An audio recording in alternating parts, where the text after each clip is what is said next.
Cheryl was 43 years old, married for 20 years, and the kind of woman people described as strong, without ever asking how tired that strength had made her. She lived in a quiet house with her husband Patrick and their 16-year-old daughter. From the outside, their life looked ordinary and stable. There were no scandals, no shouting neighbors, no obvious cracks. Just a family that had been together for a long time. When Cheryl and Patrick first married, life was simple. They were poor, but they were happy. They lived in a small apartment with old furniture and a tiny kitchen. They laughed while cooking dinner. They walked in the park on weekends. Patrick brought her flowers for no reason. Cheryl believed she had found the man she would grow old with.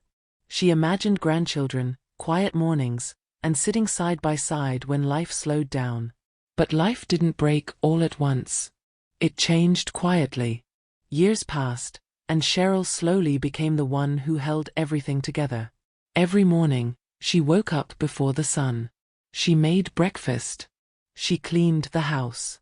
She washed clothes, packed lunches, helped her daughter prepare for school, and remembered every small detail that kept the household running.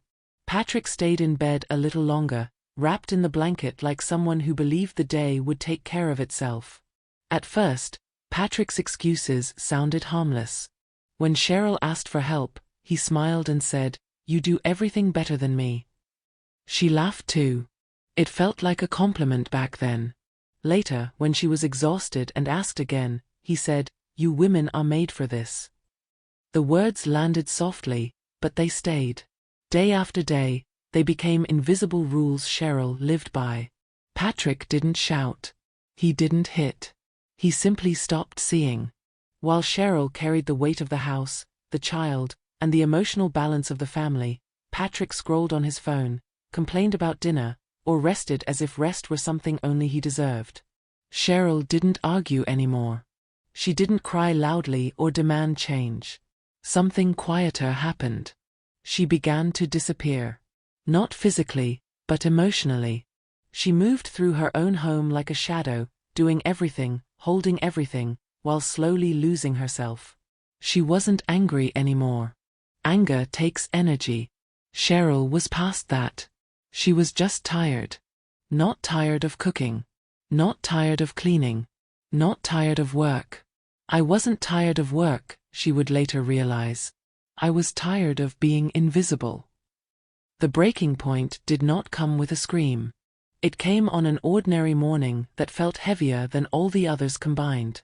The house was loud and chaotic. Dirty dishes filled the sink. Laundry spilled over the basket. Cheryl's daughter was crying because she could not find her homework. Cheryl moved from room to room, trying to fix everything at once, her hands shaking slightly from exhaustion. Patrick sat on the couch, scrolling on his phone as if none of it existed. He did not look up. He did not hear his daughter crying. He did not see Cheryl running on empty. Cheryl stopped in the middle of the room and spoke softly, almost carefully. "Patrick, can you please help?" Her voice was not angry. It was tired. Patrick did not even turn his head. "Stop shouting," he said. "You make noise." She wasn't shouting. She was breaking. That night, Cheryl cooked pasta because she had nothing left inside her. Patrick looked at the plate and frowned. "Pasta again," he said. "Why don't you cook something better? I'm tired of eating the same food." Something inside Cheryl finally stood up. She looked at him and spoke the truth she had swallowed for years. "I do everything, Patrick. I take care of this house. I raise our daughter. You sit all day and complain." Patrick hit the table. His voice grew sharp. "Don't raise your voice at me. I am the man of the house." The room went quiet. Cheryl lowered her eyes, but a door inside her closed forever. After that night, she stopped asking. She stopped reminding. She stopped fixing his mess. She cooked for herself and her daughter only. She did not wash his clothes. She did not pick up his socks. She did not clean his cups. For 3 days, Patrick lived in the house Cheryl had always managed for him. On the 4th day, He panicked. "Cheryl, I can't live like this," he said. She looked at him calmly. "This is the life I lived for 20 years, she replied. "I never complained." Patrick cried. He promised to change. For a while, he did. He found a job. He washed dishes sometimes. He played with their daughter. He came home earlier. From the outside, it looked like a happy ending. But Cheryl felt fear instead of hope. She had seen this version before. And she knew it did not last. 3 months later, Patrick slowly became himself again. He came home late. He stopped helping. He complained. The effort faded, and the old pattern returned. That was when Cheryl understood the truth. When a woman stops asking, she is already leaving. Patrick asked for the divorce on a quiet evening, without shouting, without drama. He said it like a decision he had already made in his head. Cheryl listened, nodded once, and answered with only 2 words. "Then go." There were no tears in front of him. No begging. No promises. Patrick packed his things and left the house where Cheryl had held everything together for 2 decades. Their daughter watched silently from the hallway, learning a lesson neither parent wanted to teach. 2 months later, Patrick married Marilyn, a younger woman he said understood him better. At first, everything looked perfect. Photos appeared online, smiles, dinners out, a fresh start. Patrick felt proud. He told himself he had escaped a heavy life. But real life does not stay hidden for long. Slowly, the honeymoon faded. Patrick began to wake up to dirty plates in the sink. Clothes lay scattered across the floor. The kitchen smelled of cold coffee. Marilyn slept until late afternoon, scrolling on her phone, asking him what he planned to cook. When he asked for help, she laughed lightly and said, "You're better at these things than me." The words landed like a mirror smashing in front of him. Days turned into weeks. Patrick cleaned, cooked, and worked. He listened to complaints instead of gratitude. He felt tired in a way sleep could not fix.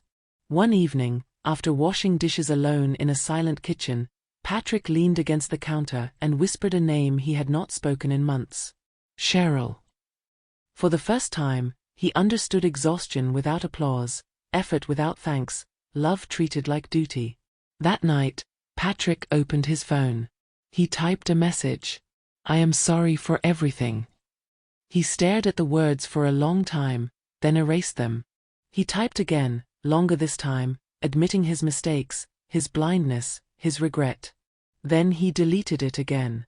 Not because Cheryl was waiting for an apology, but because he finally understood something painful. Some lessons cannot be returned with words. They must be lived. Meanwhile, Cheryl's life had grown quiet in the best way. No shouting. No heavy air. No invisible work. Her home felt lighter. Her daughter smiled more. Cheryl slept deeply for the first time in years. She did not celebrate Patrick's regret, and she did not wait for his message. She had already moved forward. Patrick did not lose Cheryl when she left. He lost her long before that, when he stopped seeing her. Cheryl's life did not become perfect after the divorce. It became quiet, and that was enough. Mornings no longer started with rushing, shouting, or invisible pressure.